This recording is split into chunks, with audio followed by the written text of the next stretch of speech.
काला साया। यूं तो बनारस घाट अपनी खूबसूरती के लिए बहुत प्रचलित है, पर घाट के किनारे कई राज लिए बैठे हैं। ये कहानी शुरू होती है बनारस के घाट के पास बने ममता निवास से, जहां प्रिया लाल जोड़े में ममता के घर उसकी बहू बनकर आती है। आओ आओ बहू, घर को अपने पैरों से पवित्र करो। क्या बोला तूने? ममता घर की दहलीज पार कर ही रही होती है कि अचानक एक बहुत गंदी सी बास पूरे घर में फैल जाती है।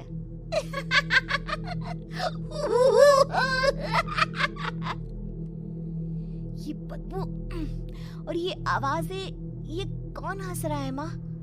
अब ये पड़ोसी ना हमारे थोड़े अलग से है। कहाँ हम शाकाहारी और ये मांस मच्छी खाने वाले। छोड़, तू ध्यान मत दे और गृह प्रवेश कर। और हाँ बहू, अपनी सास की एक बात हमेशा याद रखना, इन पड़ोसियों से तो कभी बात नहीं करेगी।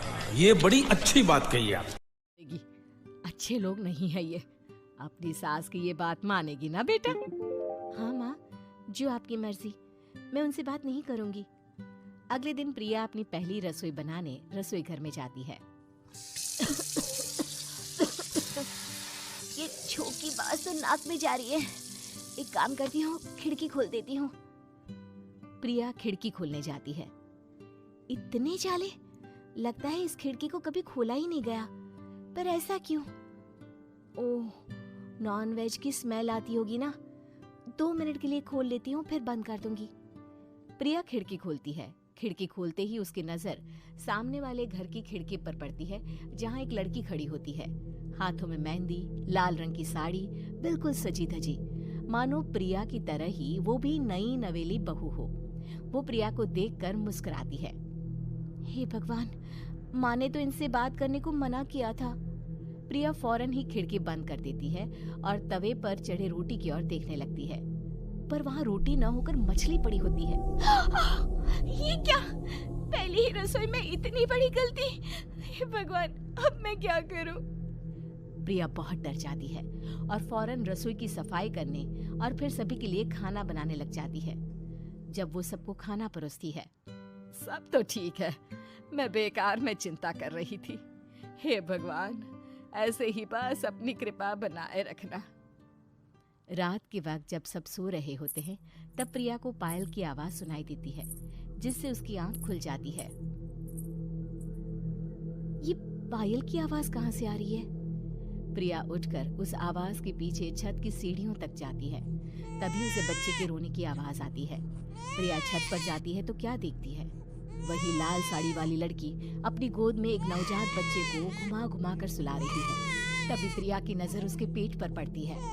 ओह गॉड, ये तो प्रेग्नेंट भी है। सुनिए, बच्चा सो नहीं रहा है क्या? मैं कुछ मदद करूं? नहीं, आपके घर वालों को अच्छा नहीं लगेगा, मैं संभाल लूंगी। स्नेहा की गोद से बच्चा हाथ मारकर प्रिया की गोद में आने को छटपटाने लगता है। दोनों घर अगल बगल में बने होने के कारण प्रिया उस बच्चे को गोद में ले लेती है। प्रिया के पास आते ही वो सो जाता है। बच्चे का वो स्पर्श रात भर प्रिया भूल नहीं पाती और अगली सुबह वो छत पर कपड़े सुखा रही होती है। तभी उसे एक औरत इशारा करके बुलाती है। स्नेहा कह रही थी बाबू तुम्हारी गोद में आते ही सो गया। मैं गौरी, स्नेहा की माँ हूँ।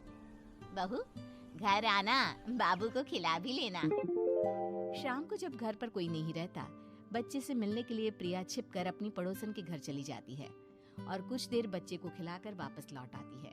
इसके कुछ दिन बाद ही प्रिया को पता चलता है कि वो माँ बनने वाली है। ममता की खुशी का ठिकाना नहीं रहता।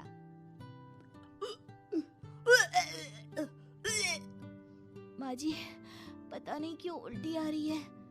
प्रिया भागती हुई वॉशरूम में जाती है तो हरे और लाल रंग की उल्टी करती है। उस उल्टी में से कीड़े निकलते हैं। ये क्या? खून और ये कीड़े! माँ! माँ! प्रिया की आवाज सुनकर ममता दौड़ कर आती है, पर बेसिन में कुछ नहीं होता। प्रिया हक्की बक्की रह जाती है। ये सब क्या हो रहा है? प्रिया घबरा जाती है और अपने कमरे में जाकर सो जाती है। डर के कारण वो इतनी थक जाती है कि उसकी आंख लग जाती है। तब उसे ऐसा लगता है उसके पेट पर मानो कोई बैठा हुआ हो। कौन हो? प्रिया के पेट पर एक 5 महीने की बच्ची बैठी हुई थी। जो बुरी तरह जली हुई थी।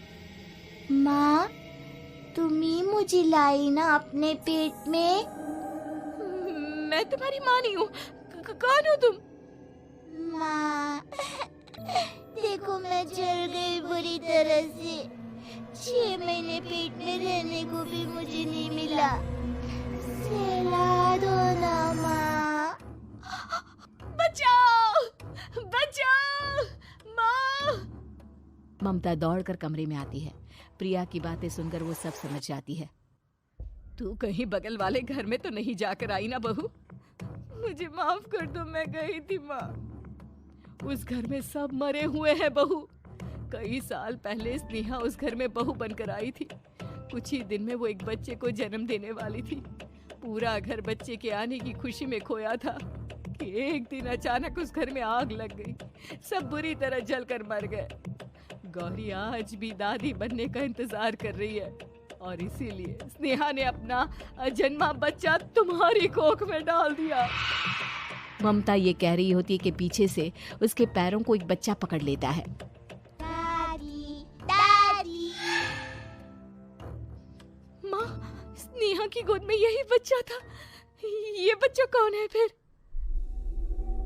तेरी मौत है। तेरी भी दादी। जिस चीज का ममता को डर था वही हो गया। ममता निवास के ऊपर मौत ने चादर बिछा दी थी। प्रिया का पेट ऐसे बढ़ जाता है मानो 9 महीने का हो। 2 हाथ उसके पेट से बाहर निकलते हैं। बहू, संतोष को फोन कर, किसी पंडित जी को बुला बहू। प्रिया का पति भागता हुआ घर आता है। ये तो होना ही था माँ। तेरा पाप तेरे सामने आ गया तो तू सह नहीं पा रही है। स्नेहा घर में आग लगी नहीं थी, माँ ने लगाई थी, प्रॉपर्टी की लालच में।